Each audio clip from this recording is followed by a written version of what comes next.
Hello. അപ്പൊ എന്താണ് എല്ലാരും അടിപൊളിയായിരിക്കണോ? ഞാനിവിടെ അടിപൊളിയായിരിക്കുന്നു ട്ടോ. ശരിക്കും ഇന്ന് ഭയങ്കര സന്തോഷമുള്ള ദിവസാണ്. ഐഷു ഭയങ്കര എക്സൈറ്റഡ് ആയിട്ട് ഒരു ഇയർ ഫുൾ ഇങ്ങനെ നോക്കിയിരിക്കുന്ന ദിവസാണ് ട്ടോ ബർത്ത്ഡേ എന്ന് പറയണേ. ഈ കുട്ടികളൊക്കെ വീഡിയോസും കാര്യങ്ങളും എല്ലാം കണ്ടിട്ട് ഭയങ്കര ഇൻസ്പയർഡ് ആയിക്കാണ് ബർത്ത്ഡേ എന്ന് പറഞ്ഞിട്ട്. അങ്ങനെ കുഞ്ഞുമണിയുടെ ബർത്ത്ഡേ ഇങ്ങനെ വന്നിട്ടാണുള്ളത്. ഇന്ന് മെയ് 14th ആണ്. ഒരുപാട് ഓർമ്മകളാണ്.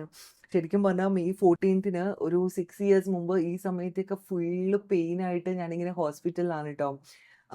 ശരിക്കും മെയ് 13നാണ് ഹോസ്പിറ്റലിൽ ഞങ്ങൾ അഡ്മിറ്റ് ആവുന്നത്. രാത്രി ഏകദേശം ഒരു 11:00 ഒക്കെ ആയി കഴിഞ്ഞപ്പോഴത്തേക്കും. അങ്ങനെ 11:00 അഡ്മിറ്റ് ആയിട്ട് ഡോക്ടർ എൻ്റെടുത്ത് പറഞ്ഞു ഇൻഡ്യൂസ് ചെയ്യാം. കാരണം എന്തായാലും പെയിനൊന്നും വരുന്നില്ലല്ലോ. അപ്പൊ നമുക്ക് ഇൻഡ്യൂസ് ചെയ്യാംന്ന് എൻ്റെടുത്ത് പറഞ്ഞു. അപ്പൊ ഞാൻ പറഞ്ഞു, "ആ ഓക്കെ." കാരണം ഇതിപ്പോ എന്താണ് ഇൻഡ്യൂസ് ചെയ്തൊന്നും വലിയ അറിവൊന്നും അന്ന് വലിയ നോളജൊന്നും എനിക്ക് തോന്നിയിട്ടൊന്നുമില്ല. അങ്ങനെ ഡോക്ടർ ഇൻഡ്യൂസ് ചെയ്യാൻ വേണ്ടിയിട്ട് എനിക്ക് മറ്റേ ഒരു ഇഞ്ചക്ഷൻ അല്ല, ഒരു എന്തോ ഒരു സംഭവം വജൈനയിൽ വെക്കുകയാണ് ചെയ്തിട്ടുണ്ടായിരുന്നത്. അത് കഴിഞ്ഞിട്ട് ഒരു 20, 30 മിനിറ്റ്സ് കഴിഞ്ഞപ്പോഴത്തേക്കും എനിക്ക് പെയിൻ അങ്ങോട്ട് സ്റ്റാർട്ട് ചെയ്തിട്ട് നിക്കാനും ഇരിക്കാനും വയ്യ. അതിനിടയിൽ ഡോക്ടർ കുറേ എക്സർസൈസ് ചെയ്യിപ്പിക്കുന്നു, അത് ചെയ്യിക്കണു, ഇത് ചെയ്യിക്കണു. എന്ത് ചെയ്തിട്ടും ഒരു 3 സെന്റിമീറ്ററിന്റെ മുകളിലേക്ക് എനിക്ക് ഡയലേഷൻ വരുന്നില്ല. അങ്ങനെ വന്നു കഴിഞ്ഞപ്പോഴത്തേക്കും ഡോക്ടർ എൻ്റെടുത്ത് പറഞ്ഞു, "റുബിയ ഇത് ഡയലേഷൻ ആവണില്ലല്ലോ, എന്താ ചെയ്യാ?" എന്നൊക്കെയായി. അപ്പോൾ ഡോക്ടർ പറഞ്ഞു, "പുള്ളിക്കാരി പോവാം. എന്നിട്ട് രാവിലെ ഡോക്ടർ വരാം. ഏത് സമയത്തും she will be available over the call" എന്നുള്ള രീതിയിൽ എൻ്റെടുത്ത് സംസാരിച്ചു ട്ടോ. അതുപോലെ തന്നെ രാത്രിയിൽ ഒരുപാട് പ്രാവശ്യം എന്നെ വിളിച്ചിട്ട് എങ്ങനെയുണ്ട്, എങ്ങനെയുണ്ട് എന്ന് ചോദിക്കുന്നുണ്ടായിരുന്നു പുള്ളിക്കാരി. എനിക്കൊരിക്കലും പുള്ളിക്കാരിനെ മറക്കാൻ വേണ്ടി പറ്റത്തില്ല. കാരണം എന്ന് വെച്ചാൽ അത്രയും സപ്പോർട്ട് ഒരു ഡോക്ടർക്ക് തരാൻ പറ്റും എന്നുള്ള ഒരു കാര്യം തന്നെ ഞാൻ മനസ്സിലാക്കണത് അന്നാണ്. ശരിക്കും എന്താ പറയാ, അന്ന് കോവിഡിന്റെ ടൈമാണ് ട്ടോ. ഭയങ്കര പീക്കാണ്. അപ്പൊ ഞങ്ങൾ നിന്ന ഹോസ്പിറ്റലിന്റെ ഒരു ഫ്ലോർ മുഴുവൻ അന്ന് കോവിഡ് പേഷ്യൻസ് ആണുള്ളത്. അപ്പൊ എൻ്റെ ഉമ്മാനെ ഹോസ്പിറ്റലിലേക്ക് കൊണ്ടുപോകാൻ വേണ്ടി പറ്റത്തില്ല. അങ്ങനെയൊക്കെ ഡോക്ടർ ആദ്യമേ പറഞ്ഞിട്ടുണ്ടായിരുന്നു. ഒരു ഹസ്ബൻഡ്, വൈഫ് അല്ലാതെ വേറെ ആർക്കും ഹോസ്പിറ്റലിൽ നിക്കാൻ വേണ്ടി പറ്റത്തില്ലാന്ന്. ഉമ്മാക്കാണെങ്കിൽ ഭയങ്കര ടെൻഷൻ. എനിക്ക് ഉമ്മച്ചിയില്ലാണ്ട് പോണേനെ പറ്റിയിട്ട് ആലോചിക്കാൻ കൂടി പറ്റുന്നില്ല. കാരണം നമുക്ക് ആ ഒരു സമയത്ത് നമ്മളുടെ ധൈര്യം എന്ന് പറയണത് എപ്പോഴും ഉമ്മമാര് തന്നെയാണ്. അല്ലെങ്കിൽ നമുക്ക് ഭയങ്കര ക്ലോസസ്റ്റ് ആയിട്ടുള്ള ആൾക്കാരായിരിക്കുമല്ലോ. അതൊരു റമദാനിലും കൂടിയായിരുന്നു ട്ടോ ആയിഷുമ്മ ഉണ്ടായത്. അങ്ങനെ ഹോസ്പിറ്റലിൽ ചെന്നു, അഡ്മിറ്റായി, ഇൻഡ്യൂസ് ചെയ്തു, പെയിൻ വരണില്ല. രാവിലെ ഈ സമയമൊക്കെ ആയപ്പോഴത്തേക്കും ഞാൻ ആകെ തളർന്നു ശരിക്കും പറഞ്ഞു കഴിഞ്ഞിട്ടുണ്ടെങ്കില്. അപ്പൊ നമ്മൾക്ക് എത്രമാത്രമാണ് പെയിൻ വരുന്നതെന്ന് ആ ഒരു പെയിൻ നോക്കുന്ന ഒരു മെഷീൻ ഉണ്ടല്ലോ, അതിനകത്ത് ഇങ്ങനെ അപ്ഡേറ്റ് ചെയ്തുകൊണ്ടിരിക്കുകയാണ്. അപ്പൊ ആസ് പെർ ദാറ്റ് മെഷീൻ ഒരു ഡെലിവറിക്ക് വേണ്ട പെയിൻ എനിക്ക് വന്നു പോകുന്നുണ്ട്. പക്ഷെ എന്നിട്ടും എനിക്ക് ഡയലേഷൻ ആവുന്നില്ല. ആൻഡ് ഐഷുവിന്റെ വെയിറ്റ് 4 kg ആയിരുന്നു ട്ടോ. അപ്പൊ അത്രയും കൂടി ആയി കഴിഞ്ഞപ്പോഴത്തേക്കും വെരി ഡിഫിക്കൽട്ട് ആണ് നോർമൽ ഡെലിവറിക്ക്. അങ്ങനെ ഭയങ്കര വിഷമായി, സങ്കടായി.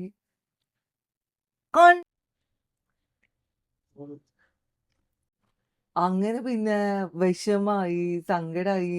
അങ്ങനെ ഇനിയിപ്പം എന്ത് ചെയ്യുംന്നൊക്കെ ആലോചിച്ചിരുന്നപ്പോൾ ഡോക്ടർ എൻ്റെ അടുത്ത് വന്നിട്ട് പറഞ്ഞു, ഡോക്ടറിനും ഈ എക്സ്പീരിയൻസ് തന്നെയാണ് ഉണ്ടായത്. അതായത് എന്താ പറയുക, പുള്ളിക്കാരിക്കും ഈ പറഞ്ഞ പോലെ തന്നെ ഡെലിവറി സംഭവിക്കുന്നുണ്ടായിരുന്നില്ല. അപ്പോൾ അങ്ങനെ വന്നപ്പോഴത്തേക്കും what she did is like she also went four ഇത് സി സെക്ഷൻ ആണ് പോയത്. നമ്മൾ സി സെക്ഷൻ ചെയ്യുന്നതുകൊണ്ട് ഒരിക്കലും നമ്മൾ പ്രസവിക്കാതിരിക്കുന്നതിൻ്റെ പെയിൻ അറിയാതിരിക്കില്ല, അങ്ങനത്തെ ഒന്നുമില്ല, അങ്ങനത്തെ വിചാരങ്ങളൊന്നും വേണ്ട എന്നൊക്കെ പറഞ്ഞു. ശരിക്കും എനിക്ക് അങ്ങനത്തെ തോട്ട്സ് ഒന്നും ഇല്ല കേട്ടോ. ആ ഒരു സമയമായി കഴിഞ്ഞപ്പോഴത്തേക്കും ഛർദ്ദിച്ചിട്ടായാലും എനിക്ക് കൊച്ചിനെ ഒന്ന് പുറത്തേക്ക് ഇട്ടാൽ മതി എന്നുള്ളൊരു അവസ്ഥയിൽ ഞാൻ എത്തിയിട്ടുണ്ടായിരുന്നു. അപ്പം അങ്ങനെ ഭയങ്കരമായിട്ടുള്ള ശ്രമങ്ങളുടെയും ഭയങ്കരമായിട്ടുള്ള എന്താ പറയണ പെയിനിൻ്റെയും ഒക്കെ അവസാനം എന്ന് പറഞ്ഞ പോലെ ഡോക്ടർ എൻ്റെ അടുത്ത് പറഞ്ഞു, "നമുക്ക് സി സെക്ഷനിലേക്ക് പോവാം, വേറെ ഓപ്ഷനൊന്നുമില്ല" എന്നൊക്കെ പറഞ്ഞു. പക്ഷേ ഈ സി സെക്ഷൻ എടുത്തതിൻ്റെ പേരിൽ ആഫ്റ്റർ ഞാൻ കുറേ അതും ഇതുമൊക്കെ അവിടുന്ന് ഇവിടുന്നൊക്കെ കേട്ടിട്ടുണ്ട് കേട്ടോ. അപ്പം അത് വേറെ കാര്യം. പക്ഷെ എന്നിരുന്നാലും അങ്ങനെ ഞാൻ സി സെക്ഷന് പോയി. അങ്ങനെ സി സെക്ഷൻ എനിക്ക് തോന്നുന്നു ഏകദേശം ഒരു 8:30 ഒക്കെ ആയപ്പോഴത്തേക്കും നമ്മൾ ഫൈനലൈസ് ചെയ്തു, നമുക്ക് സി സെക്ഷന് പോവാന്ന് പറഞ്ഞിട്ട്. അങ്ങനെ സി സെക്ഷന് പോയി. 9:14 കുഞ്ഞുമണി വന്നു. ശരിക്കും ആ ഒരു സി സെക്ഷനും അതുപോലെ വയറ്റിന്ന് കുഞ്ഞിനെ എടുക്കുന്നതും ഒക്കെ എനിക്ക് നല്ല ഓർമ്മയാണ് കേട്ടോ. അങ്ങനെ കുഞ്ഞിനെ എടുത്തിട്ട് എൻ്റെ ദേഹത്തേക്ക് ഡോക്ടർ വെച്ച് തരുന്ന ഒരു മൊമെൻ്റ് ഉണ്ട്. ആ ഒരു മൊമെൻ്റ് ഡോക്ടർ അപ്പോൾ തന്നെ പറഞ്ഞു, "capture a moment mamma and daughter having a first touch" എന്ന് പറഞ്ഞിട്ട് ഡോക്ടർ ഇങ്ങനെ പറഞ്ഞിട്ടുണ്ടായിരുന്നു. അപ്പോൾ എന്നിട്ട് ഡോക്ടർ ഇങ്ങനെ ഒരു പിക്ചർ, ഡോക്ടർ തന്നെ ക്യാപ്ചർ ചെയ്ത ഒരു പിക്ചർ ഉണ്ട്. ഇതാണ് കേട്ടോ അത്. ആൻഡ് അത് കാണുമ്പോൾ ഇപ്പോഴും ഇങ്ങനെ കണ്ണീരൊക്കെ ഇങ്ങനെ ഒലിച്ചിങ്ങനെ മൂക്കിക്കൂടെ ഒഴുകി. ശരിക്കും ഇങ്ങനെ കുഞ്ഞിനെ ആ വയറ്റിൽ നിന്ന് എടുക്കുന്ന സമയത്ത് നമുക്ക് എന്തൊക്കെയോ ഒക്കെ മാതിരി തോന്നും. നമ്മളാകെ എന്തോ എങ്ങനെയാ അത് പറയണ്ടേന്ന് അറിയില്ല. ഒരു വല്ലാത്തൊരു ഫീൽ തന്നെയാണ് ആ ഒരു സമയം. അങ്ങനെയൊക്കെയാണ് കുഞ്ഞുമണി വന്നത്. പിന്നെ കാര്യങ്ങളൊക്കെ കുറേ സ്മൂത്തായി. അതിനുശേഷം കുറേ ഇഷ്യൂസ് വന്നു. എനിക്ക് ഹെൽത്ത് ഇഷ്യൂസ്. ഞാൻ ഭയങ്കര ഓവർ വെയ്റ്റ് ആയിരുന്നു. ഞാൻ 113 kg ഉണ്ടായിരുന്നു ഡെലിവറി കഴിഞ്ഞ ഉടനെ. അപ്പോൾ ഡെലിവറിക്ക് മുമ്പ് ഒരു 117 ആ ഒരു വെയിറ്റൊക്കെ കാണുമായിരിക്കണം. അപ്പോൾ അങ്ങനെയൊക്കെയായിരുന്നു എൻ്റെ ഒരു ഡെലിവറി സ്റ്റോറി എന്ന് പറയണത്. ഇന്ന് കുഞ്ഞുമണി ഭയങ്കര എക്സൈറ്റഡ് ആണ് കേട്ടോ. ഇന്ന് എൻ്റെ ലൈഫിലെ ഏറ്റവും ഭയങ്കര സന്തോഷമുള്ള ഒരു കാര്യമാണ് കുഞ്ഞുമണി എന്ന് പറയുന്നത്. എല്ലാ അമ്മമാരെ പോലെ ചില സമയത്തൊക്കെ ഭയങ്കര സങ്കടപ്പെട്ടിരിക്കുമ്പോൾ, ഭയങ്കര ഡൗൺ ആയിട്ടിരിക്കുമ്പോഴൊക്കെ കുഞ്ഞുമണി വന്നിട്ട് മമ്മ എന്നൊക്കെ വിളിച്ചിട്ട് ഒരു ഹഗ്ഗൊക്കെ ചെയ്യുമ്പോഴത്തേക്കും നമുക്ക് ആ ഒരു സങ്കടങ്ങൾക്ക് അപ്പുറം ഭയങ്കര ഒരു സന്തോഷമുള്ള ഒരു ഫീല് കിട്ടാറുണ്ട്. എല്ലാ ഉമ്മമാർക്കും അത് റിലേറ്റ് ചെയ്യാൻ വേണ്ടി പറ്റുമല്ലേ. അപ്പോൾ അങ്ങനെയൊക്കെ കുഞ്ഞുമണിയുടെ ആയിട്ടുള്ള 6ാമത്തെ ബർത്ത്ഡേ ആണെന്ന്. ഭയങ്കര സന്തോഷമാണ്. ഈ ബർത്ത്ഡേക്ക് ശരിക്കും ഒരുപാട് താങ്ക്സ് പറയാനുണ്ട് എൻ്റെ ഉമ്മച്ചീൻ്റെ അടുത്ത്. കാരണം ഉമ്മച്ചി ആ സമയത്ത് എൻ്റെ കൂടെ വന്ന് നിന്ന് എൻ്റെ കുഞ്ഞുമണീനെ നോക്കി. ആ കോവിഡിൻ്റെ സമയത്ത് ലാസ്റ്റ് ഫ്ലൈറ്റിലാണ് എൻ്റെ ഉമ്മച്ചി വരുന്നത്. അത് കഴിഞ്ഞിട്ടുള്ള ഫ്ലൈറ്റൊന്നും ഇങ്ങോട്ട് വന്നിട്ടും കൂടിയില്ല. അങ്ങനെയൊക്കെ വന്ന ഫ്ലൈറ്റ് തിരിച്ചു വിടുമോ അങ്ങനെ എന്തൊക്കെയൊക്കെയാണ് ഉണ്ടായത്. അപ്പോൾ എന്താ പറയണേ, ഭയങ്കര ഒരുപാട് താങ്ക്സ് ഉണ്ട് അതിന്. ആ സമയത്ത് എൻ്റെ അനിയത്തിയൊക്കെ ചെറുതാണ്. ചെറുതിൻ ദ സെൻസ് അവൾ ഗ്രാജുവേഷൻ ചെയ്യാണ്, നാട്ടിലാണുള്ളത്. അപ്പോൾ അതിനെക്കൊണ്ട് തന്നെ അവൾ കസിൻസിൻ്റെ വീട്ടിലും അങ്ങനെയൊക്കെ നിന്നിട്ടാണ് അവളും എൻ്റെ അനിയനൊക്കെ അഡ്ജസ്റ്റ് ചെയ്തത്. സോ അവരുടെയൊക്കെ ഒരു അഡ്ജസ്റ്റ്മെൻറ്റ് എനിക്ക് ഒരുപാട് താങ്ക്സ് ഉണ്ട്. എൻ്റെ അപ്പ മാത്രം അന്ന് കുവൈറ്റിലായിരുന്നു. ആ സമയത്ത് വാപ്പച്ചി മാത്രം ഇങ്ങനെ എപ്പോഴും വിളിച്ചുകൊണ്ടിരിക്കും. വാപ്പച്ചിക്ക് എപ്പോഴും കുട്ടീനെ കാണണേനു. അപ്പോൾ എപ്പോഴും വിളിച്ചുകൊണ്ടിരിക്കുമായിരുന്നു. എനിക്ക് തോന്നും എൻ്റെ വാപ്പച്ചി ഏറ്റവും കൂടുതൽ എന്നെ ഫോണിൽ വിളിച്ച് സംസാരിച്ചിട്ടുള്ളത് എൻ്റെ പ്രഗ്നൻസിയുടെ ലാസ്റ്റ് ഘട്ടത്തിലും അതുപോലെ തന്നെ കുഞ്ഞുമണി വന്നതിന് ശേഷമാണ്. അവളുടെ ആ ഒരു ചെറിയൊരു സമയത്ത് എല്ലാ ദിവസവും വിളിക്കുമായിരുന്നു. 2ഉം 3ഉം പ്രാവശ്യമൊക്കെ. ഇവൻ ഓഫീസ് അവേഴ്സിലൊക്കെ വാപ്പച്ചി വിളിച്ച് സംസാരിക്കുമായിരുന്നു. അങ്ങനെയൊക്കെ എന്താ പറയുക, it was A great time with her. ഇന്നിപ്പോൾ 6 വയസ്സായി, വലിയ കുട്ടിയായിക്കൊണ്ടിരിക്കുകയാണ്. നമുക്കിനി വലിയ കുട്ടിയാവും തോറും നമ്മളുടെ ഒരു ക്ലോസ് ഫ്രണ്ടിനെ പോലെ നമുക്ക് പെൺകുട്ടികളെ കിട്ടും. ആൺകുട്ടികൾ അങ്ങനെ ആവുന്നവരുണ്ടാവുമായിരിക്കുമല്ലേ. എനിക്കിപ്പോൾ പെൺകുട്ടി അതിനെക്കൊണ്ട് നോർമലി എനിക്ക് കണക്ട് ചെയ്യാൻ പറ്റുന്ന അതായിട്ടായിരിക്കുമല്ലോ. അങ്ങനെ ഇപ്പം എന്താ പറയുക, ഞങ്ങൾ 2 പെൺകുട്ടികളും ഞങ്ങളുടെ ഉമ്മച്ചിക്ക് നല്ല സുഹൃത്തുക്കളാണ്. അപ്പോൾ ഞാനെപ്പോഴും ഇങ്ങനെ മനസ്സിലിങ്ങനെ ഓർക്കും, എന്താ പറയുക, കുഞ്ഞുമണിയും അതുപോലെ മമ്മക്ക് നല്ലൊരു ഫ്രണ്ടായിട്ട് വരണം. അങ്ങനെ അപ്പോൾ സമയം 6 മണി ആവാനായിട്ടുണ്ട്. ഇനിയിപ്പോൾ കുഞ്ഞുമണിക്ക് ഫുഡ് ഉണ്ടാക്കണം. ഇന്ന് അവൾക്ക് പാൻ കേക്ക് ഉണ്ടാക്കാമെന്നാണ് വിചാരിക്കണേ. പിന്നെ രാവിലത്തേക്ക് കുക്കിങ്ങും കാര്യങ്ങളൊക്കെ ഇന്നലെ ഞാൻ ചെയ്തു വെച്ചിട്ടുണ്ടായിരുന്നു. അപ്പോൾ അതിനെക്കൊണ്ട് വലിയ ടെൻഷനില്ല. ഇനി ഇത് കഴിഞ്ഞിട്ട് എനിക്ക് സ്വിമ്മിങ്ങിന് പോകണം, ഓഫീസിൽ പോകണം. അത് കഴിഞ്ഞിട്ട് വൈകുന്നേരം വന്നിട്ടാണ് നമ്മളുടെ ബർത്ത്ഡേ പാർട്ടി എന്നൊന്നും പറയാനില്ല കേട്ടോ. കുഞ്ഞുമണിയുടെ ഏറ്റവും ക്ലോസസ്റ്റ് ആയിട്ടുള്ള ഒരു ഫ്രണ്ടും ഫാമിലിയും വരും. പിന്നെ എന്താ പറയണേ, ഡേ കെയറിലെ ദീദി വരും. പിന്നെ എന്താണ്, നമ്മുടെ വീട്ടിലുള്ള അത്രയും പേരൊക്കെ തന്നെ ഉള്ളൂ. പിന്നെ എൻ്റെ ഒരു ഫ്രണ്ട് ഉണ്ട്, ആയിഷുവിൻ്റെ പപ്പ വരും. അപ്പോൾ ഇതൊക്കെ തന്നെയാണ് നമ്മളുടെ ഇന്നത്തെ ഒരു ബർത്ത്ഡേ പാർട്ടി എന്ന് പറയുന്നത്. അപ്പോൾ എന്താണ്, എൻ്റെ കഥകളെല്ലാം കേട്ടു. അപ്പോൾ welcome to yet another vlog of Abru and mom. അപ്പം നമുക്ക് സ്റ്റാർട്ട് ചെയ്യാം.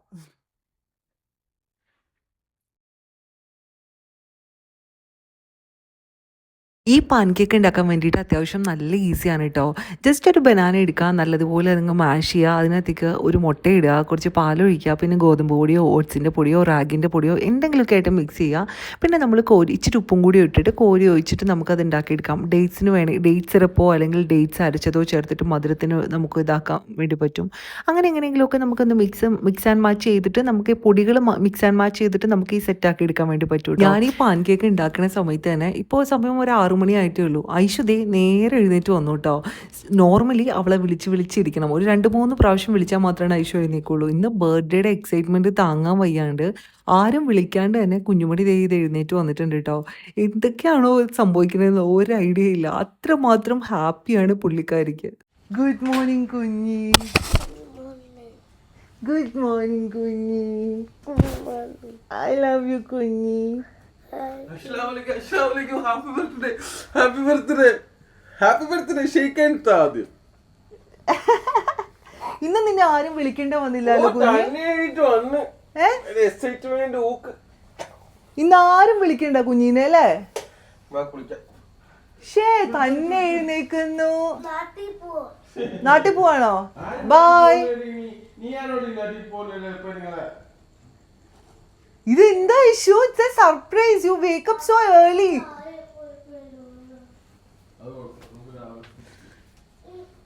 പാൻ കേക്ക് ഉണ്ടാക്കുമ്പോഴുള്ള ഏറ്റവും വലിയ സുഖം എന്താണെന്ന് വെച്ച് കഴിഞ്ഞാൽ അതിനകത്ത് പ്രോട്ടീൻ ഉണ്ട്, കാർബോഹൈഡ്രേറ്റ്സ് ഉണ്ട്, ഗുഡ് ഫാറ്റ് ഉണ്ട്, എല്ലാ സാധനങ്ങളും ഒരുമിച്ച് വരും. അപ്പോൾ നമുക്കിത് കൊടുത്തു വിടുമ്പോൾ അമ്മമാർക്കും ഭയങ്കര സമാധാനമാണ്, കുട്ടികൾ നല്ല ഇഷ്ടമായിട്ട് കഴിക്കുകയും ചെയ്യും. പഴത്തിൻ്റെ മധുരം തന്നെ മതി കേട്ടോ. അല്ലെങ്കിൽ ഞാൻ ഇതിനകത്ത് കുറച്ച് ഡേറ്റ് സിറപ്പ് ആഡ് ചെയ്യും, അല്ലെങ്കിൽ ഡേറ്റ്സ് 1-2 ഇതിനൂടെ അരച്ച് ചേർക്കുന്ന ദിവസം അങ്ങനെ അങ്ങ് ചെയ്യാറുണ്ട്. ഈ ഷേപ്പ് ഒന്നും നോക്കണ്ട കേട്ടോ, ഞാൻ ഇതൊക്കെ കട്ട് ചെയ്തിട്ട് ഇട്ട് കൊടുക്കുക. അപ്പോൾ പിന്നെ ഈ ഷേപ്പ് ഒന്നും അറിയില്ല, സ്ക്വയർ പീസ് ആയിട്ട് തന്നെ ഉണ്ടാവും. അങ്ങനെ കുറച്ച് നെയ്യും കൂടെ ഇട്ട് കൊടുക്കുക, എന്നിട്ട് തിരിച്ചിട്ടിട്ട് ലോ ഫ്ലെയിമിൽ കുക്ക് ചെയ്തിട്ട് എടുക്കുക. അത്ര തന്നെ ഉള്ളൂ കേട്ടോ. ഈ ഒരു സൈസിലുള്ള ഒരു 3 പാൻ കേക്കൊക്കെ കഴിച്ചു കഴിക്കും കേട്ടോ. അപ്പോൾ അതാണ് ഞാൻ അവൾക്ക് ഇന്ന് ബ്രേക്ക്ഫാസ്റ്റ് ആയിട്ട് കൊടുത്തു വിടണേ. ഇൻ ബിറ്റ്വീൻ നമുക്ക് ബ്രഞ്ചായിട്ട് ഫ്രൂട്ട്സ് എന്തെങ്കിലും കൊടുത്തു വിടണം. അതിപ്പോൾ മാംഗോയോ ഗ്രേപ്സോ അങ്ങനെ എന്തെങ്കിലുമൊക്കെ കൊടുത്തു വിടും. ബേസിക്കായിട്ട് വീടൊന്ന് ഒതുക്കിയിട്ടിട്ട് ഇന്ന് പോയില്ലെങ്കിൽ സത്യം പറഞ്ഞു കഴിഞ്ഞാൽ വൈകുന്നേരം വരുമ്പോൾ എൻ്റെ കിളി പോവും. അതിനെക്കൊണ്ട് തന്നെ ഒന്ന് ബേസിക്കായിട്ട് കുറച്ച് കാര്യങ്ങൾ അവിടെ ഇവിടെയൊക്കെ തൂങ്ങി മറിയൊക്കെ കിടക്കണയൊക്കെ എടുത്ത് വെക്കാൻ കേട്ടോ. ഇന്ന് ഐശുവിന് ഇച്ചിരി മടിയും കാര്യങ്ങളൊക്കെ ആയി. ഇല്ലെങ്കിൽ ലോണ്ടറിയിൽ സാധനങ്ങൾ കൊണ്ടുവന്നിടുക, അങ്ങനത്തെ പരിപാടികളൊക്കെ പുള്ളിക്കാർ തന്നെ നല്ല ഉഷാറായിട്ട് ചെയ്തോളൂ കേട്ടോ. ഇന്നിപ്പോൾ എന്തോ ആകെ കൂടെ എല്ലാവരും കൂടി അവളെ ഇങ്ങനെ കെയർ ചെയ്ത് കൊണ്ട് നടക്കുന്നതിൻ്റെ ഒരു മടി ഉണ്ടാവുമല്ലോ. അപ്പോൾ ആ ഒരു സാധനത്തിലാണ് അവളുള്ളത്. അപ്പോൾ എന്തായാലും ചില്ല് ചെയ്യട്ടെ, ഒരു ദിവസമല്ലേ, നാളെ നമ്മുടെ കൈ കിട്ടും എന്നുള്ള പ്രതീക്ഷയിലാണ് ഞാൻ. ഇനിയിപ്പോൾ പുള്ളിക്കാരിനെ സെറ്റാക്കി വിടണം. അത് കഴിഞ്ഞിട്ട് വേണം എനിക്ക് സ്വിമ്മിങ്ങിന് പോകാൻ വേണ്ടിയിട്ട്. അധികം സമയമൊന്നും ഇന്ന് സ്വിമ്മിങ്ങിന് കിട്ടില്ല, പക്ഷേ എന്നാലും ഞാൻ വിചാരിച്ചു എങ്ങനെയും അപ്പിയർ ചെയ്യണം. അല്ലെങ്കിൽ ഇനിയിപ്പോൾ പിന്നെ മടിയായി, പിന്നെ ആ ഒരു കൺസിസ്റ്റൻസി അങ്ങ് ബ്രേക്ക് ആവും. പിന്നെ വിചാരിക്കും നാളെ ആവട്ടെ, ഒരു ദിവസം കൂടി കഴിയട്ടെ, അങ്ങനെയൊക്കെ. അപ്പോൾ അത് കാരണം കൊണ്ട് ആ കൺസിസ്റ്റൻസി ബ്രേക്ക് ആവാതിരിക്കാൻ വേണ്ടിയിട്ട് ഞാൻ എങ്ങനെയെങ്കിലും ഇന്ന് പോകാൻ വേണ്ടിയിട്ടുള്ള ശ്രമത്തിലാണ് കേട്ടോ. അങ്ങനെ ഐഷുവിൻ്റെ ഡ്രസ്സെല്ലാം എടുത്തിട്ട് വരുന്നുണ്ട്. ഇനി പടപടീന്ന് പുള്ളിക്കാരിനെ റെഡിയാക്കി വിടും. ഇതാട്ടെ കുഞ്ഞുമണിയുടെ ഈ തവണത്തെ ബർത്ത്ഡേ ഡ്രസ്സ്. ഇത് അവൾ തന്നെ സെലക്ട് ചെയ്താണ്. ജസ്റ്റ് ഇവിടെ ഒരു ബോ ഉണ്ട്, പിന്നെ ജസ്റ്റ് ഇത്ര ഇങ്ങനത്തെ ഒരു ഫ്ലെയറൊക്കെ ഉള്ള ഒരു ജസ്റ്റ് ഒരു നെറ്റിൻ്റെ ഒരു ഡ്രസ്സ് കേട്ടോ. ഇത് ഷീലെന്നാണ് ഞാൻ വാങ്ങിച്ചിട്ടുണ്ടായിരുന്നത്. അവൾ തന്നെ സെലക്ട് ചെയ്തിട്ടുണ്ടായിരുന്നതാണ് കേട്ടോ ഇത്. അങ്ങനെ ഇതാണ് ഇപ്പോൾ കുഞ്ഞുമണിയുടെ ഈ കൊല്ലത്തെ ബർത്ത്ഡേ ഡ്രസ്സ്. അതുകൊണ്ടാണ് പിങ്ക് തീമിൽ ഞങ്ങളെല്ലാം ചെയ്തിട്ടുണ്ടായിരുന്നത്. ഈ തവണത്തെ ഫേവറേറ്റ് അവളുടെ ഒരു കളർ പിങ്കാണ്. ലാസ്റ്റ് ഇയർ അത് ബ്ലൂ ആയിരുന്നു. ഇത് ഓരോ സമയത്ത് ചേഞ്ചായി വരുമെന്ന് എനിക്ക് തോന്നണം കേട്ടോ. അപ്പോൾ എന്തായാലും ഇതാണ് ഇന്നത്തെ ഡ്രസ്സ്. അപ്പോൾ നമുക്ക് കുഞ്ഞുമണിനെ ഡ്രസ്സ് ചെയ്യിക്കാം. എന്ത് മേക്കപ്പ്? അയ്യടാ, എന്തിനിപ്പോ മേക്കപ്പ് ഒക്കെ? മേക്കപ്പ് ഇടണം. Who told you? ശ്രീരഞ്ജനയാ? ഒരു ശ്രീരഞ്ജനയുണ്ട്, ഒരു ഐശുമണിയുണ്ട്. Mummy You liked it? Yes. You looks pretty കുഞ്ഞുമണി. നമുക്ക് ഹെയർ ഡ്രൈ ചെയ്യാം. Okay.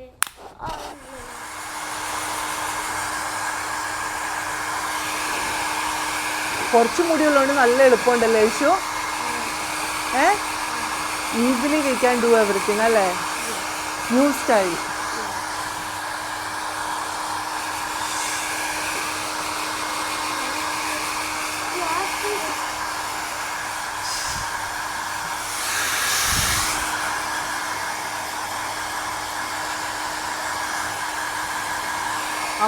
അങ്ങനെ കുഞ്ഞുമണി സ്കൂളിലേക്ക് പോയിട്ടോ. ഈ സമയമാകുമ്പോഴത്തേക്കും ഇവിടെ ഇപ്പോൾ നല്ല ചൂടായി തുടങ്ങും. ഇപ്പോൾ ഞങ്ങൾക്ക് ഇവിടെ സമ്മർ ഇങ്ങനെ നല്ലോണം സ്റ്റാർട്ട് ചെയ്തുകൊണ്ടിരിക്കും. ഇപ്പോൾ രാവിലെ തന്നെ നല്ല ചൂടായി തുടങ്ങും. അങ്ങനെ കുഞ്ഞുമണി എന്തായാലും സ്കൂളിലേക്ക് പോയി. എന്താ പറയണേ, അതൊക്കെ എനിക്ക് റെക്കോർഡ് ചെയ്യണമെന്നുണ്ടായിരുന്നു. പക്ഷേങ്കിൽ എന്താ പറയണം, ഒരു തരം അങ്കലാപ്പാണ് സ്കൂളിൽ പോണ സമയമാകുമ്പോഴത്തേക്കും. ലഞ്ച് എവിടെ, അതെവിടെ, ഇതെവിടെ. ഇന്നിപ്പോൾ രാവിലെ നോക്കിയപ്പോഴും അറിയണ ഹോംവർക്ക് ചെയ്തിട്ടില്ല എന്നുള്ള കാര്യം. Oh my god. ശരിക്കും എന്താ പറയുക, വൈകുന്നേരം വന്നിട്ട് ഹോംവർക്കൊക്കെ നോക്കണേ. ഇന്നലെ പിന്നെ ഫുള്ള് ബർത്ത്ഡേയിൽ മുങ്ങിപ്പോയല്ലോ. അവളും ഭയങ്കര എക്സൈറ്റ്മെൻറ്റിലായിരുന്നു. ഹോംവർക്ക് എല്ലാവരും പറഞ്ഞില്ല. അങ്ങനെ ഹോംവർക്ക് മിസ്സായിട്ടുണ്ടായിരുന്നു. അപ്പോൾ അതും സംഗതികളെല്ലാം ചെയ്തു. പടപടേന്ന് എങ്ങനെയൊക്കെയോ ഒക്കെ അവളെ പറഞ്ഞു വിട്ടിട്ടുണ്ട്. ഇവിടെ സ്കൂളിൽ ഐഷുവിന് എന്താ പറയണേ, ഭയങ്കര ഇങ്ങനെ കല്ലൊക്കെ ഉള്ള പോലെ അങ്ങനെ ഭയങ്കര ഒരു ഇതായിട്ട് നിൽക്കണ പോലത്തെ പാർട്ടി വെയർസ് ഒന്നും ഇട്ടുകൂടാം. അതുപോലെ തന്നെ സ്കൂൾ യൂണിഫോം ഇല്ലെങ്കിൽ അന്നത്തെ ഒരു ദിവസം മാത്രമാണ് അവർക്ക് എക്സ്ക്ലൂഷൻ ഉള്ളൂ. പക്ഷേങ്കിൽ അന്ന് പക്ഷേ സ്കൂളിൻ്റെ ഷൂസ് തന്നെ നമ്മൾ ഇടണം, കാരണം കുട്ടികൾ തെന്നി വീഴും, അങ്ങനത്തെ റീസൺസ് ഒക്കെയാണ് അവർ പറയുക. അതുപോലെ ഏതെങ്കിലും ഒരു ബ്രാൻഡഡ് ചോക്ലേറ്റ്സ് ആണ് നമുക്ക് സ്കൂളിലേക്ക് കൊടുത്തു വിടാൻ വേണ്ടി പറ്റുക കേട്ടോ. ഞങ്ങളപ്പോൾ എല്ലാ കൊല്ലവും മാക് ആൻഡ് ടൂഷ് തന്നെയാണ് വാങ്ങിക്കുക. ഈ കൊല്ലം അത് തന്നെയാണ് വാങ്ങിച്ചേക്കണേ. അപ്പോൾ ഇല്ലെങ്കിൽ ടീച്ചേഴ്സ് പറയും ചില കുട്ടികൾക്ക് നട്ട്സ് അലർജി ഉണ്ട്, അപ്പോൾ നട്ട്സ് ഉള്ള ചോക്ലേറ്റ്സ് പറ്റില്ല, കോക്കനട്ട് ഉള്ളത് പറ്റില്ല, അങ്ങനത്തെ കുറേ ഇൻസ്ട്രക്ഷൻസ് ഒക്കെ ഉണ്ട്. അപ്പോൾ അതിനെക്കൊണ്ട് തന്നെ ഇതാകുമ്പോൾ പിന്നെ പ്രത്യേകിച്ച് പരിപാടിയൊന്നും ഇല്ലല്ലോ, വലിയ പ്രശ്നമില്ലല്ലോ, ചോക്ലേറ്റ് മാത്രമല്ലേ ഉള്ളൂ എന്ന് വിചാരിച്ചിട്ട് അതാ വാങ്ങിക്കൽ. അല്ലെങ്കിൽ പാച്ചി എന്ന് പറഞ്ഞിട്ടൊരു ബ്രാൻഡിൻ്റെ ചോക്ലേറ്റ് കിട്ടും, അത് വാങ്ങിക്കും. ഇന്നലെ ഇപ്പോൾ അതൊന്നും മേടിക്കാൻ പോകാൻ നേരം കിട്ടാത്തതിനെ കൊണ്ട് അടുത്തുള്ള ഗ്രോസറിയിൽ നിന്ന് പെട്ടെന്ന് നമ്മൾ ഇത് മേടിക്കുക ചെയ്തിട്ടുണ്ടായിരുന്നത്. അപ്പോൾ അങ്ങനെയൊക്കെ ആയുഷ് പോയിട്ടുണ്ട്. ഇനി ഇപ്പോൾ സമയം 6:45 ആയിക്കൊണ്ടിരിക്കുകയാണ് കേട്ടോ. അറ്റ്ലീസ്റ്റ് 7 മണിക്കെങ്കിലും ഇവിടുന്ന് ഇറങ്ങുവാണെങ്കിൽ മാത്രമാണ് എനിക്ക് സ്വിമ്മിങ്ങിന് പോകാൻ വേണ്ടി പറ്റുള്ളൂ. അപ്പോൾ ഞാൻ എന്തായാലും കുറച്ച് നമ്മുടെ പാലട ഉണ്ടാക്കിയത് ഓഫീസിലേക്ക് എടുക്കുന്നുണ്ട്, എൻ്റെ ക്ലോസ് ആയിട്ടുള്ള കുറച്ച് ഫ്രണ്ട്സിന് വേണ്ടിയിട്ട്. അപ്പോൾ അതെടുക്കണം.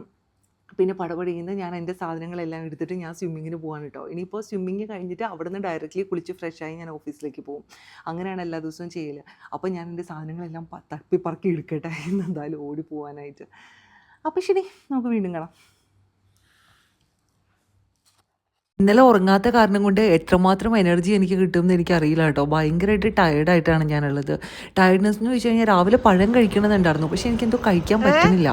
ആകെ കൂടെ എന്തോ ഒരവസ്ഥ. പിന്നെ ഞാൻ വിചാരിച്ചു എന്തെങ്കിലും ആവട്ടെ, വെള്ളത്തിൽ കിടന്ന് കുറച്ച് നേരം കിടക്കുമ്പോഴത്തേക്കും ഒന്ന് സെറ്റ് ആവുമെന്ന്.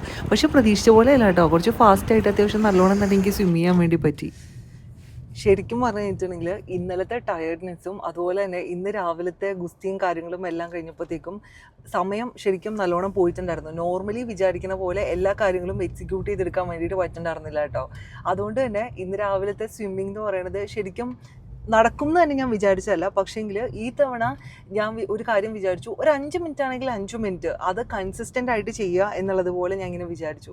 അപ്പോൾ അതങ്ങനെ ഒരു ഇങ്ങനെ ഉള്ളിലിങ്ങനെ എന്തായാലും ഇതിപ്പോൾ സമയം ഇച്ചിരി പോലും ഇല്ലെങ്കിൽ കൂടിയും എങ്ങനെയെങ്കിലും പോവാമെന്നിങ്ങനെ ഒരുപാട് ഇങ്ങനെ മനസ്സിൽ വിചാരിച്ചതിനെ കൊണ്ട് തോന്നുന്നു ഒരു 15 മിനിറ്റ് എന്ന് സ്വിം ചെയ്യാൻ വേണ്ടി പറ്റുള്ളൂ.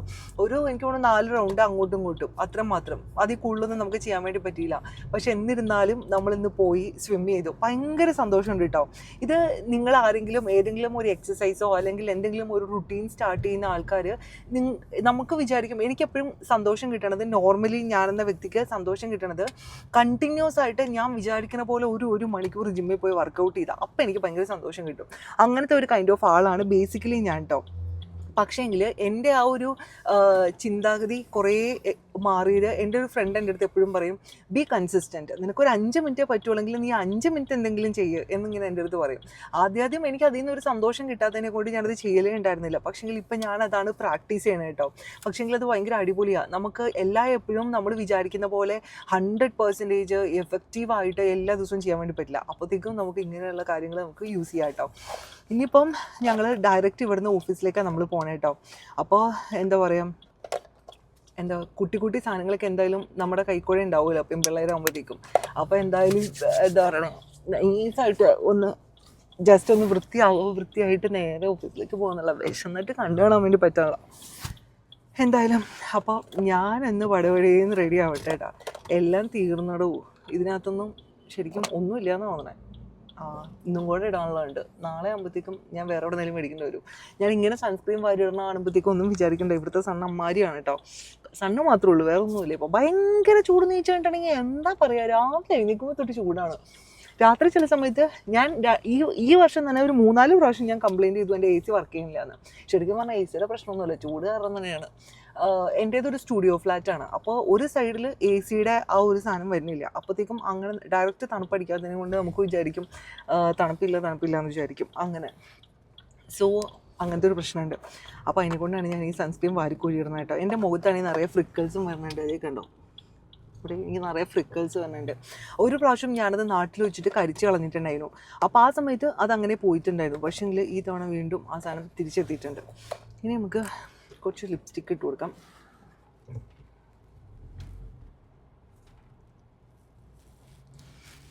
എനിക്ക് വേറെ ഒരു മേക്കപ്പും ചെയ്തില്ലെങ്കിലും കുറച്ച് ലിപ്സ്റ്റിക്കും സൺസ്ക്രീനും ഇട്ട് കഴിഞ്ഞാൽ തന്നെ ഞാൻ ഭയങ്കര ഹാപ്പിയാണ് കേട്ടോ. വേറെ ഒന്നും ചെയ്യാൻ എനിക്ക് വലിയ കാര്യമായിട്ട് അറിയാനൊന്നും പാടില്ല. അപ്പോൾ അതിനെക്കൊണ്ട് ഞാൻ അങ്ങനത്തെ വലിയ സംഭവങ്ങൾക്കൊന്നും നിൽക്കില്ല. പിന്നെയെന്ന് വെച്ച് കഴിഞ്ഞിട്ടുണ്ടെങ്കിൽ നമ്മളുടെ മുഖത്ത് കുറേ പാടുകളൊക്കെ മറയ്ക്കാൻ വേണ്ടിയിട്ട് ഈ സാധനം ഭയങ്കര അടിപൊളിയാണ്. ഇത് സെഫോറയുടെ ഒരു ഇതാണ്, എന്താ പറയണേ, ഫൗണ്ടേഷൻ. അതിൻ്റെ കൂടെ തന്നെ വന്ന ഒരു കോമ്പാക്ട് പൗഡറാണ് കേട്ടോ. ഇങ്ങനെ ഭയങ്കര പൗഡറി ആയിട്ടൊന്നും ഫേസ് ഇരിക്കുകയൊന്നുമില്ല. പക്ഷേങ്കിൽ ഒരു വൃത്തി കാണും. ഒരു എന്താ പറയണേ, നമുക്ക് ആ ഒരു ഓയിലി സ്കിൻ ഇഷ്ടമല്ലാത്തവർക്ക്. എനിക്ക് പക്ഷേ ആ ഓയിലി സ്കിൻ ഇഷ്ടമാണ്. പക്ഷേ എന്നെ കണ്ണൂർ പറയും ഇതെന്താ മുഖം ഒരുമാതിരി ഇരിക്കണേ എന്നൊക്കെ പറയും. അപ്പോൾ അതിനെക്കൊണ്ട് കാണുന്നവരുടെ സമാധാനം കൂടി നമ്മൾ വിചാരിക്കണമല്ലോ, എന്താ പറയുക, കൺസിഡർ ചെയ്യണമല്ലോ നമ്മളൊരു ഓഫീസിലാകുമ്പോഴത്തേക്കും. അപ്പോൾ അതിനെക്കൊണ്ട് മാത്രം കാണുന്നവർക്കും കൂടി ഒരു സന്തോഷം ആയിക്കോട്ടെ എന്ന് വിചാരിച്ചിട്ടാണ് ഞാൻ ഈ കോമ്പാക്ട് പൗഡർ ഇടുന്നത്. അപ്പോൾ ഇത്രയേ ഉള്ളൂ. ഇന്നത്തെ ഒരുക്കം കഴിഞ്ഞു കേട്ടോ. ഞാൻ കണ്ണൊന്നും എഴുതാറില്ല, കാരണം ഉച്ചയ്ക്ക് ലോഹറ് നിസ്കരിക്കാൻ വേണ്ടിയിട്ട് ഞാൻ ഒതു കൊടുക്കുമ്പോഴത്തേക്കും എൻ്റെ കണ്ണൊക്കെ കൂടി പറഞ്ഞിട്ട് ആകെ കൂടെ അല്ലെങ്കിൽ തന്നെ അറിയാലോ ആ ഒരു കോലായി മാറും. അപ്പോൾ അതിനെക്കൊണ്ട് ഇനി അടുത്തൊരു പരിപാടി എന്ന് പറയുന്നത് ബനാന ശരിക്കും കഴിക്കേണ്ടത് നീന്താൻ പോണതിന് മുമ്പായിരുന്നു. പക്ഷേങ്കിൽ ആ സമയത്ത് നമുക്ക് നേരം കിട്ടിയില്ല. അപ്പോൾ അതിനെക്കൊണ്ട് വിചാരിച്ചു ഇപ്പോൾ നമുക്ക് കഴിക്കാം. കാരണം നല്ല വിശപ്പുണ്ട്. ഓഫീസിൽ ചെല്ലുമ്പോൾ ഇല്ലെങ്കിൽ വാരി വലിച്ച് കണ്ടതും കിണ്ടതും എല്ലാം ഞാൻ തിന്നു. അപ്പോൾ അതിനെക്കൊണ്ട് ഓഫീസിൽ ചെല്ലുമ്പോൾ ക്യാൻറ്റീനിലേക്ക് കിടക്കുമ്പം നിങ്ങൾ നിങ്ങളുടെ വയറിനെ ഒന്ന് അപ്പം പറഞ്ഞു വന്നത് എന്താണെന്ന് വെച്ച് കഴിഞ്ഞിട്ടുണ്ടെങ്കിൽ പഴം കഴിക്കുക. കാരണം എന്ന് വെച്ച് കഴിഞ്ഞിട്ടുണ്ടെങ്കിൽ എന്തെങ്കിലും ഞാൻ ചെറുതായിട്ട് ഇപ്പോൾ കഴിച്ചില്ലെങ്കിൽ എനിക്ക് ഭയങ്കര വിശപ്പുണ്ട്. അപ്പം ഞാൻ ഓഫീസിൽ ചെല്ലുമ്പോൾ കണ്ടതെല്ലാം ഞാൻ വാരി വലിച്ച് തിന്നും. പിന്നെ അത് ഓർത്തിട്ട് ഞാൻ ഇന്നൊരു ദിവസം മുഴുവൻ സങ്കടപ്പെടും. അയ്യോ ഞാൻ എന്തിനാ അത്രയും തിന്നുന്നത്. എന്തായാലും ഇന്ന് രാത്രി ഞാൻ നല്ലോണം തിന്നും. കാരണം ഐഷുവിൻ്റെ ബർത്ത്ഡേക്ക് ഞാൻ നല്ല ഫുഡൊക്കെ ഉണ്ടാക്കി ഫ്രിഡ്ജിൽ വെച്ചിട്ടുണ്ട്. അപ്പോൾ ഞാൻ നല്ലോണം കയറ്റും. അപ്പോൾ അതിനെക്കൊണ്ട് രാവിലെ കുറച്ച് എന്താ പറയുക ഹെൽത്തീകരിച്ചിട്ട് നമുക്ക് കഴിക്കാം. ഉച്ചയ്ക്കും കുറച്ച് ലൈറ്റായിട്ട് കഴിക്കാം. അപ്പോൾ രാത്രി വന്നിട്ട് നല്ലോണം തട്ടാം. അതാണ് ഇന്നത്തെ എൻ്റെ പ്ലാൻ. അപ്പം ഇങ്ങനെയൊക്കെയാണ് ഫോൺ ഇരിക്കണം കേട്ടോ. എന്തായാലും അപ്പം ശരി, നമുക്ക് വീണ്ടും കാണാം. ഈവനിങ് ഒരു 9 മണിയൊക്കെ ആയിട്ടോ ആയിഷുവിൻ്റെ ഫ്രണ്ട്സും അതുപോലെ തന്നെ സാജിമായൊക്കെ വന്നപ്പോൾ. അപ്പോഴേക്കുമാണ് നമ്മൾ പിന്നെ കേക്കും വന്നു. കേക്ക് ഒരു രക്ഷയില്ലാത്ത കേക്കായിരുന്നു കേട്ടോ. ഇതെൻ്റെ ഫ്രണ്ടിൻ്റെ വൈഫ് ചെയ്തിട്ടുള്ള കേക്കാണ്. ഭയങ്കര രസം എന്ന് വെച്ച് കഴിഞ്ഞാൽ ഒരു എന്താ പറയുക അത്ര അടിപൊളിയായിരുന്നു. ടെൻഡർ കോക്കനട്ടിൻ്റെ കേക്കായിരുന്നു. പക്ഷേങ്കിൽ ഒട്ടും തന്നെ ഭയങ്കര മധുരം ഇങ്ങനെ എരച്ച് നിൽക്കണില്ല. ക്രീമിൻ്റെ ഒരു അതിപ്രസരമില്ല. അങ്ങനെ ഭയങ്കര നല്ല കേക്കെന്ന് വെച്ചാൽ ഈ റീസെൻ്റ്ലി ഞാൻ കഴിച്ചതിൽ ദ ബെസ്റ്റ് കേക്കായിരുന്നു കേട്ടോ ഇത്. അപ്പോൾ അങ്ങനെ കേക്കെല്ലാം എടുത്തു വെച്ചു. അതിനിടയിൽ നോക്കുമ്പോഴാണ് നിത്തുക്കുട്ടിക്ക് ബാക്കിയുള്ളവരുടെ അത്രയും ഹൈറ്റ് പോരാ. അങ്ങനെ പുള്ളിക്കാരിനെ നമ്മളൊരു സ്റ്റൂളിലൊക്കെ കയറ്റി നിർത്തി. ഈ കുട്ടികളുടെ പേര് നിള ആൻഡ് നിതാര എന്നാണ് തോന്നുന്നു. നിതാര ആണെന്ന് തോന്നുന്നുണ്ട് കേട്ടോ. അല്ല നിതാര അല്ല, ഇതൾ. അതാണ് കേട്ടോ പേര്, നിള ആൻഡ് ഇതൾ. അപ്പോൾ നിളക്കുട്ടിയാണ് ഐഷുവിൻ്റെ ക്ലാസ്മേറ്റ് അല്ല സ്കൂൾമേറ്റ് ആണ്. അപ്പോൾ അവർ ബസ്സിലൊക്കെ ഒരുമിച്ചാണ് പോവുക. ഈവനിങ്സിൽ വന്നിട്ട് ഒരുമിച്ചാണ് കളിക്കുക. മിക്കപ്പോഴും ഡിന്നർ ഐഷു നിളേൻ്റെ വീട്ടിൽ പോയിട്ടാണ് കഴിച്ചിട്ട് വരിക.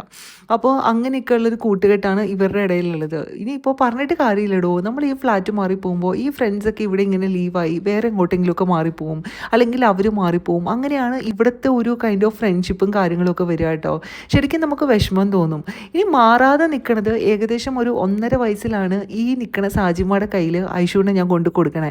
ഐഷുവിൻ്റെ കരച്ചിൽ കണ്ട് സാജിമ എൻ്റെ അടുത്ത് പറഞ്ഞു, മോളെ ഇവളെ നോക്കാൻ പറ്റും എന്ന് എനിക്ക് തോന്നല്ലേ, ഇവള് ഭയങ്കര കരച്ചിൽ മാത്രമല്ല തീരെ ഫുഡും കഴിക്കുന്നില്ല.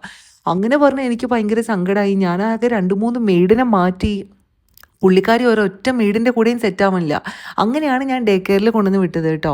ഇത് ശരിക്കും എനിക്ക് ഡേ കെയർ എന്നൊന്നും പറയണത് തന്നെ എനിക്ക് ഇഷ്ടമല്ല കേട്ടോ. സാജിമ്മ അടുത്ത് കൊണ്ട് വിട്ടതെന്ന് തന്നെ വേണം പറയാനായിട്ട്. സാജിമ്മ അവൾക്ക് സ്വന്തം ഉമ്മച്ചി തന്നെയാണ്. പ്രസവിക്കാണ്ട് മക്കൾക്ക് ഉമ്മയാവാൻ പറ്റും എന്നുള്ള കാര്യം ശരിക്കും എനിക്ക് മനസ്സിലാക്കി കിട്ടിയത് സാജിമ്മയുടെ അടുത്ത് നിന്നാണ് കേട്ടോ. സാജിമ്മ അവളെ തല്ലിയാലോ അല്ലെങ്കിൽ വഴക്ക് പറഞ്ഞാലോ അല്ലെങ്കിൽ ഒന്ന് ഗുണദോഷിച്ചാലോ ഞാൻ ഭയങ്കര ഹാപ്പിയാണ്. അവൾ എന്തെങ്കിലും ഐഷു ഇങ്ങനെ ചെയ്തു എന്ന് പറയുമ്പോൾ ഞാൻ തിരിച്ച് സാജിമ്മ അടുത്ത് പറയും, എൻ്റെ വളർത്തു ദോഷം അല്ലാണ്ട് എന്താ പറയുക, അങ്ങനെ എന്ന് ഞങ്ങൾ തിരിച്ചു പറയാം കേട്ടോ. അപ്പോൾ സാജിമ്മ ഇരുന്ന് ചിരിക്കും. അപ്പോൾ അതുകൊണ്ട് അവളുടെ വളർത്തു ദോഷത്തിൽ അല്ലെങ്കിൽ വളർത്തു ഗുണത്തിൽ എന്ത് സാധനം വന്നു കഴിഞ്ഞാലും സാജിമ്മയും ഈക്വലി റെസ്പോൺസിബിൾ ആണെന്ന് ഞാൻ എപ്പോഴും പറയും. അതുകൊണ്ട് നീ നല്ലോണം വളർത്തിക്കോ. അവളെന്തെങ്കിലും പറഞ്ഞു കഴിഞ്ഞാൽ അല്ലെങ്കിൽ അവളെന്തെങ്കിലും മോശമായിട്ട് ചെയ്തു കഴിഞ്ഞാൽ അപ്പം തന്നെ അവൾ പറഞ്ഞ് തിരുത്തണം എന്ന് ഞാൻ തീർച്ചയായിട്ടും എപ്പോഴും പറഞ്ഞു കൊടുക്കാറുണ്ട് കേട്ടോ. ആൻഡ് ഉമ്മയാവാൻ വേണ്ടിയിട്ട് നമുക്ക് നമ്മളുടെ മക്കളെ പ്രസവിക്കുകയൊന്നും വേണ്ടെന്നേ. രാവിലെ ഞാൻ ഐഷുവിനെ കൊണ്ടുവന്ന് ഡേ കെയറിൽ കുളിക്കുക പോലും ചെയ്യാതെ കൊണ്ട് കൊടുക്കുന്നതാണ്. ആ കുഞ്ഞുമണീനെ കുളിപ്പിച്ച് അവൾക്ക് ഇഷ്ടമുള്ള ഭക്ഷണം കൊടുത്ത് നാട്ടിൽ നിന്ന് പോലും ഹണിയൊക്കെ കൊണ്ടുവന്നിട്ടാണ് ദോശയുടെ ഒപ്പം മക്കൾക്ക് കൊടുത്തിരുന്നത്. അവർക്ക് ഇഷ്ടമുള്ളതുപോലെ വെജിറ്റബിളും ഫിഷും എല്ലാം ഉണ്ടെങ്കിൽ എൻ്റെ കുട്ടികൾ ഭക്ഷണം കഴിക്കുള്ളൂ എന്ന് സ്നേഹത്തോട് കൂടിയിട്ട് പലപ്പോഴും പറയണ കേൾക്കുമ്പോൾ എൻ്റെ കണ്ണ് എന്നെ നിറഞ്ഞു പോയിട്ടുണ്ട്. അതുപോലെ തന്നെയാണ് കുഞ്ചുവും ഐഷുവിൻ്റെ ഒരു സ്വന്തം പപ്പേനെ പോലെ അത്രയും സ്നേഹവും ബഹുമാനത്തിലും കാണുന്ന ഒരാളാണ് കേട്ടോ. കുഞ്ചുയുടെ ഗിഫ്റ്റായിരുന്നു ഈ സൈക്കിള്. എന്തായാലും ഐഷു ഭയങ്കര ഹാപ്പിയാണ് കേട്ടോ. കാരണം എന്ന് വെച്ച് കഴിഞ്ഞാൽ എന്താ പറയുക, സ്വന്തമായിട്ടൊരു സൈക്കിള് കിട്ടുക, സ്വന്തമായിട്ട് കുറേ ഫ്രണ്ട്സ്, ഇഷ്ടംപോലെ ഗിഫ്റ്റ്. ഐഷുവിന് ആദ്യമായിട്ടാണ് ബർത്ത്ഡേക്ക് ഇങ്ങനെ ഇത്രമാത്രം ഗിഫ്റ്റൊക്കെ കിട്ടണേ. ഇതെല്ലാം അവൾ ചോദിച്ച് വാങ്ങിച്ചതാണ് കേട്ടോ. നിളയുടെ മമ്മ അടുത്ത് ചോദിച്ചിട്ടുണ്ടായിരുന്നില്ല തോന്നുന്നു. ബാക്കി എല്ലാവരുടെ അടുത്തും എനിക്ക് ഇന്ന ഗിഫ്റ്റ് വേണം അങ്ങനെ ചോദിച്ചാണ് ഐഷു എല്ലാ ഗിഫ്റ്റും വാങ്ങിച്ചിട്ടുണ്ടായിരുന്നത്. മീൻ ടൈം നമ്മളാ ചെയ്തിരുന്ന ഡെക്കറേഷനൊക്കെ പതുക്കെ താഴോട്ട് വന്നു തുടങ്ങിയിട്ടുണ്ട് കേട്ടോ. അത് ഭയങ്കര ദുരന്തമായിട്ടുണ്ടായിരുന്നു. അങ്ങനെ കുഞ്ഞുമണികൾ തിരിച്ച് പോകുമ്പോൾ അവരുടെ കയ്യിൽ നമ്മളൊരു റിട്ടേൺ ഗിഫ്റ്റ് കൊടുക്കണമല്ലോ. ആ റിട്ടേൺ ഗിഫ്റ്റും കൊടുത്തു. നമ്മളിതൊക്കെ ഇന്നലെ പാക്ക് ചെയ്ത് സെറ്റാക്കി വെച്ചിട്ടുണ്ടായിരുന്നല്ലോ. അങ്ങനെ അതും കൊടുത്തു. എല്ലാവരും ഹാപ്പി. പിള്ളേരെല്ലാം കേക്കൊക്കെ കഴിച്ചു വയറ് നിറച്ച്. ഈ സമയമൊക്കെ ആയപ്പോഴത്തേക്കും എനിക്ക് എൻ്റെ കണ്ണൊക്കെ കിറുങ്ങി തുടങ്ങിയിട്ടുണ്ടായിരുന്നു. ഇന്നലത്തെ 4 മണിക്കൂറുള്ള ഉറക്കം, ഇന്ന് രാവിലത്തെ തൊട്ട് ഈ വൈകുന്നേരം വരെയുള്ള അലച്ചിൽ എല്ലാം കൂടി കഴിഞ്ഞപ്പോൾ ഞാൻ നല്ല ടയർഡായിട്ടുണ്ടായിരുന്നു കേട്ടോ. ഇനി ഫുഡെല്ലാം കഴിച്ചിട്ട് സമാധാനമായിട്ടൊന്ന് പോയി കിടക്കണം. വേറൊന്നിനെ പറ്റി ഞാൻ ചിന്തിക്കണില്ല. എനിക്കൊന്ന് നല്ലോണം ഉറങ്ങണം എന്ന് മാത്രമേ ഞാൻ ചിന്തിക്കണുള്ളൂ കേട്ടോ. എന്തായാലും കേക്ക് തന്ന അജീബിൻ്റെ വൈഫിന് ഒരുപാട് താങ്ക്സ് ഉണ്ട്. ഭയങ്കര നല്ല കേക്കായിരുന്നു കേട്ടോ. എന്താ പറയുക, അങ്ങനെ എല്ലാം കൊണ്ടും ഭയങ്കര റാഹത്തായി അടിപൊളിയായിട്ട് ഐഷുവിൻ്റെ 6th ബർത്ത്ഡേ 6th ഇയർ ഇങ്ങനെ സ്റ്റാർട്ട് ചെയ്യാണ്. പടച്ചോൻ എന്തായാലും ഈ വർഷവും ഭയങ്കര ബ്യൂട്ടിഫുൾ ആയിട്ട് അവൾക്ക് കൊടുക്കട്ടെ. അതുപോലെ എല്ലാ കുഞ്ഞുമണികൾക്കും നമ്മൾക്ക് ഉമ്മമാർക്കും നമുക്ക് കൺകുളിർമയാക്കിയിട്ട് നമ്മുടെ മക്കളെ എല്ലാവരെയും പടച്ചോൻ തരട്ടെ എന്ന് ഞാനും പ്രാർത്ഥിക്കുന്നു. അപ്പോൾ നിങ്ങളുടെ എല്ലാവരുടെയും പ്രാർത്ഥനയിൽ കുഞ്ഞുമണി ഉണ്ടാവണം. അപ്പോൾ അങ്ങനെയൊക്കെ ആയിരുന്നു ഞങ്ങളുടെ ബർത്ത്ഡേ സെലിബ്രേഷൻസും കാര്യങ്ങളും. എല്ലാവരും എൻജോയ് ചെയ്തു, നല്ലോണം തറൗലി എൻജോയ് ചെയ്തു എന്ന് വേണം പറയാനായിട്ട്. ഇതിൻ്റെ കൂടെ ഐഷുവിന് ഇന്നലെ ഗിഫ്റ്റുകൾ വന്നു, നാളെ ഗിഫ്റ്റുകൾ വരണുണ്ട്. അങ്ങനെ ഫുള്ള് ആകെ കൂടെ കളർഫുള്ളായിട്ട് ഒരു വർഷം അങ്ങോട്ട് പോയി. പുതിയൊരു വർഷത്തിനെ അത്രയും ഹാപ്പി ആയിട്ടും സന്തോഷമായിട്ടും ഞങ്ങളിങ്ങനെ വെൽക്കം ചെയ്തുകൊണ്ടിരിക്കുകയാണ്. അപ്പോൾ ശരി, വീണ്ടും കാണാം പുതിയൊരു വീഡിയോയോ ആയിട്ട്. കൂടുതൽ കഥകളൊന്നും പറഞ്ഞിട്ട് ഞാൻ ബോറടിപ്പിക്കണില്ല. കാര്യം എന്താ വെച്ച് കഴിഞ്ഞാൽ പ്രത്യേകിച്ചൊന്നും പറയാനില്ലേ. എന്താ പറയുക, ഫുള്ള് ടയേർഡെന്ന് വെച്ച് കഴിഞ്ഞാൽ എവിടെയെങ്കിലും ഒന്ന് കിടന്നാൽ മതി എന്നായിട്ടുണ്ട്. അപ്പോൾ ഞങ്ങൾ പോയി കിടക്കട്ടെ, ഫുഡെല്ലാം കഴിച്ച് അടിപൊളിയായിട്ട്. അപ്പോൾ വീണ്ടും പുതിയൊരു വീഡിയോയുമായിട്ട് കാണുന്നത് വരെ മാസലാമ. അപ്പോൾ ഇതുവരേക്കും നിങ്ങൾ എൻ്റെ വീഡിയോ സബ്സ്ക്രൈബ് ചെയ്തിട്ടില്ലെങ്കിൽ സബ്സ്ക്രൈബ് ചെയ്യാൻ വേണ്ടിയിട്ട് മറക്കണ്ട. അപ്പോൾ നിങ്ങൾക്ക് എന്തെങ്കിലും നിങ്ങളുടെ കുട്ടികളുമായിട്ടുള്ള നല്ല മെമ്മറീസ്, അല്ലെങ്കിൽ എൻ്റെ വീഡിയോയിൽ നിന്ന് കിട്ടിയിട്ടുള്ള ഏറ്റവും ഇഷ്ടപ്പെട്ട ഏതെങ്കിലും ഒരു പാട്ട് പ്ലീസ് ഡു കമൻറ്റ് ബിലോ. അപ്പോൾ എനിക്കും ഇൻട്രസ്റ്റിംഗ് ആയിട്ടൊന്ന് വായിച്ച് നോക്കാമല്ലോ. അപ്പോൾ ശരി, വീണ്ടും കാണാം. ഇനി കാണുന്നവരേക്കും മാസലാമ. ടാറ്റ, ബൈ.